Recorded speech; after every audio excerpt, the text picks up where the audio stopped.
Et tout de suite, on rejoint Nina Guetta. Bonjour Nina. Bonjour. Je vous en prie, rapprochez-vous bien du micro. On va découvrir dans cette émission plusieurs titres repris, issus de votre album Enivrez-vous, dernier CD de 13 titres que l'on peut retrouver depuis le 8 décembre. On commence avec un titre à écouter sur cette antenne qui s'appelle Le Petit Bal Perdu, le fameux Petit Bal de Bourvil, si je ne m'abuse. On écoute et on revient.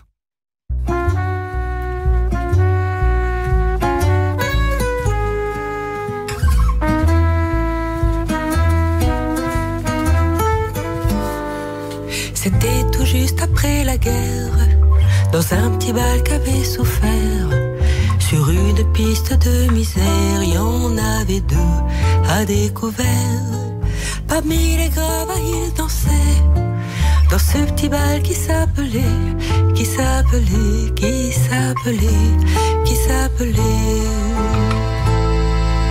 Non, je ne me souviens plus du nom du bal perdu. Ce dont je me souviens, c'est de ces amoureux qui ne regardaient rien autour d'eux. Il y avait tant d'insouciance dans leurs gestes émus. Alors quelle importance, le nom du bal perdu. Non, je ne me souviens plus du nom du bal perdu. Ce dont je me souviens, c'est qu'ils étaient heureux, les yeux au fond des yeux. C'était bien, et c'était bien.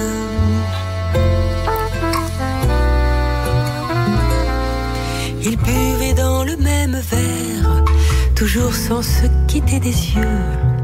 Ils faisaient la même prière d'être toujours heureux. Parmi les gravats, ils souriaient dans ce petit bal qui s'appelait.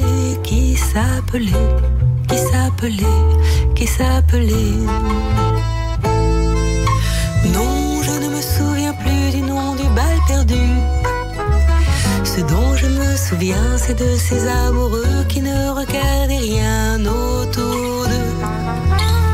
Il y avait tant d'insouciance. Nina Guetta, on est en train de découvrir Le Petit Bal Perdu pendant que nous sommes en train d'échanger toutes les deux, mais bien entourées avec Lavajon et Judith Cohen-Solal qui vient de rentrer dans le studio avec vous. Cette chanson, cette reprise fait partie de votre album qui s'intitule Enivrez-vous. 13 titres, qu'y a-t-il dedans dans cet album ? Alors c'est un album dédié, c'est un album hommage à la chanson française en fait. Donc nous avons repris avec des arrangements complètement originaux certains des plus beaux textes de la chanson française, de Barbara, Gainsbourg, Aznavour, avec quelques créations originales en fait. Donc 2 textes originaux d'une auteure, Isabelle Pétré, qui hélas entre-temps est partie retrouver les étoiles, donc on lui rend hommage, et des poèmes mis en musique aussi. Donc cet album a été réalisé sous la direction artistique de Yann Viette, guitariste avec lequel je joue. Voilà, et donc j'ai eu la chance d'être accompagné par des musiciens prestigieux pour l'enregistrement de cet album, tels que William Lecomte, Sylvain Gontard, Jacques Largent et bien d'autres. Voilà, et donc c'est pour moi, c'est un beau cadeau de la vie que de l'avoir fait et de le partager. Parce que, comme tout artiste, c'est un très bel album. Ouais. J'ai Philippe Sinclair qui est mon réalisateur, un de mes réalisateurs avec Benjamin Arnault aux manettes aujourd'hui, mais qui est derrière la vitre et qui m'a regardé, qui m'a fait un pouce. Il m'a dit la voix. En effet, on est enivré. Donc le titre de l'album est tout à fait cohérent avec ce qu'on entend. On entend aussi une ambiance très groovy, un phrasé bien à vous, avec une très jolie émotion. J'ai envie qu'on reprenne le début. Vous êtes musicienne de base depuis l'âge de 15 ans. Oui. Et comme je l'ai remarqué dans cet album, je vois que vous êtes aussi à la guitare. Vous m'avez dit sur un seul titre, mais il y a une formation de guitare au départ. Guitariste classique avec un maître de guitare qui s'appelle Pedro José Ibanez. Et j'avais l'intention... Alors je connais les guitares ibanaises, je ne sais pas si c'est la même famille, mais en tout cas on peut faire ce clin d'œil, puisque c'est le même nom. Du tout. Donc c'est un maître de guitare qui maintenant est à la retraite, en fait, à qui je rends hommage, qui est toujours avec nous, et avec lequel j'ai commencé pendant... je me dédiais à la guitare classique à l'époque, et de fil en aiguille, au travers de stages que j'ai faits, de séminaires et de stages en Espagne aussi, que j'ai fait au travers de la guitare classique. J'ai rencontré d'autres musiciens qui étaient férus de musique brésilienne Et de la guitare classique, j'ai basculé progressivement sur une passion de la musique brésilienne, en fait, qui a été mon moteur pendant des années et des années, que je continue de pratiquer d'ailleurs. Mais donc la guitare classique a été en fait la première grande passion musicale que j'ai eue, vers laquelle je me dédie à l'époque. Mais le métier de guitariste classique est très dur. Ouais. Et émotionnellement, je me suis rendu compte que j'étais pas suffisamment solide pour interpréter en soliste sur scène, ce que j'ai eu fait à l'époque, des récitals de guitare classique. Et donc ça a été... j'en ai fait quelques-uns, c'était extraordinaire, mais c'était éprouvant. Donc après, je me suis effectivement orientée progressivement sur le chant. Et là, ça a été aussi une jolie révélation. Oui, une rencontre extraordinaire. Et donc une passion non raisonnée autour de la musique brésilienne, vers laquelle je me suis engouffrée pendant des années, avec lequel et j'ai fait de nombreux concerts de musique brésilienne. Et 2 albums aussi. Voilà, et 2 albums. Avec votre mari qui est Hervé Urtré. Voilà, c'est lui, Hervé Urtré, avec qui vous avez fait 2 albums, un premier en 2005 qui s'appelle Aquarela do Brasil, et en 2010 Viramundo. Et vous avez travaillé pendant quelques années. Il y a eu une grande aventure. Aussi, oui. Il y a 20 ans. Oui, effectivement, j'ai eu la chance de faire partie du Club Med Artistes, en fait. Et donc, c'est également une activité que je pratique depuis effectivement une vingtaine d'années et qui nous permet de nous produire dans des villages tous plus magnifiques les uns que les autres et de pratiquer notre musique. Et à ce titre-là, initialement, on ne faisait que de la musique brésilienne, mais après, effectivement, pour toucher plus de personnes, on a été amené à ouvrir notre répertoire sur de la variété internationale. Sade, Kate Bush, Whitney Houston. Ça marche à chaque fois, ça. Oui. Ouais. Voilà, donc effectivement, j'ai un répertoire qui est assez large.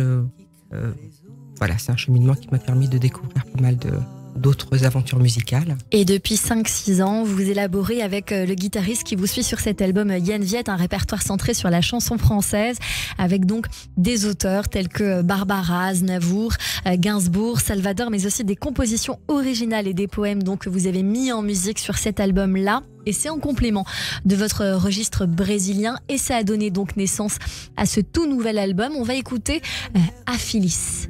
Aphilis, magnifique. La mer pour berceau, le feu sort de l'amour, la mer sort de l'eau.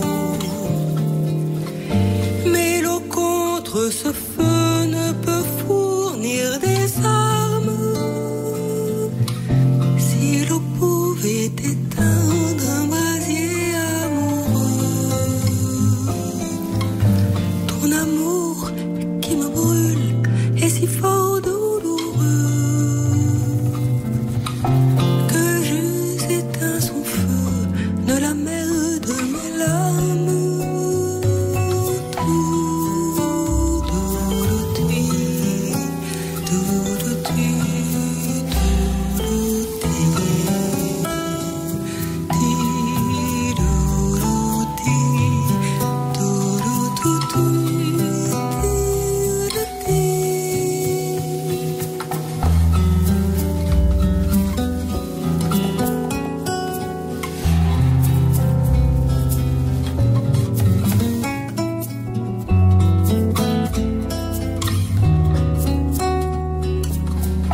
Voilà, nous sommes en train d'écouter Aphilis du poète Pierre de Marbeuf, et vous avez co-composé avec Yann Viette. Alors moi, je suis interprète principale. Interprète. Voilà, je crée mon interprétation, mais je n'ai pas composé ni les musiques, ni les textes. Voilà.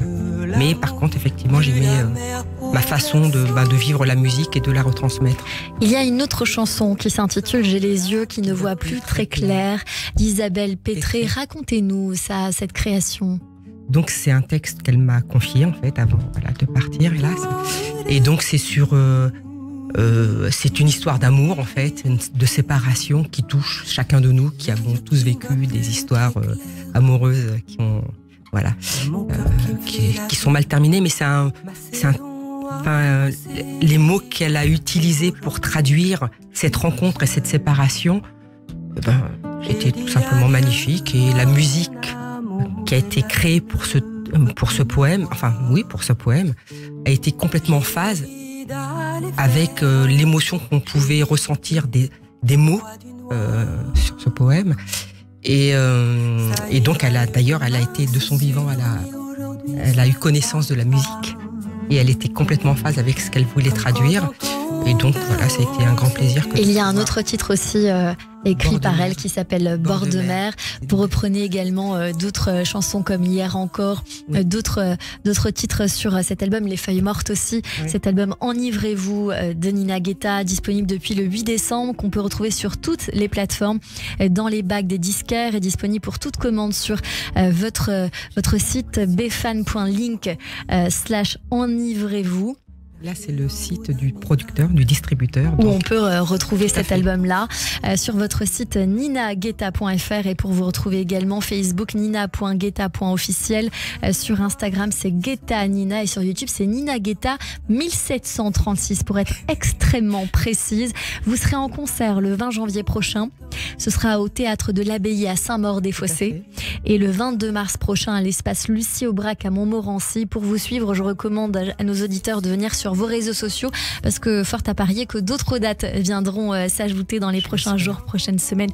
Merci beaucoup, Nina Guetta. C'était un très beau cadeau de vous découvrir et de vous écouter aujourd'hui en direct sur Radio J. Merci beaucoup. C'est sûr, mais aujourd'hui ça ne va pas. Comme quand on tombe de haut, c'est dur et moi. Ça ira mieux demain, c'est sûr.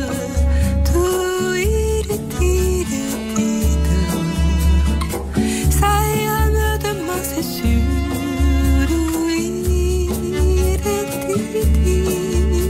Ça ira mieux demain, c'est sûr.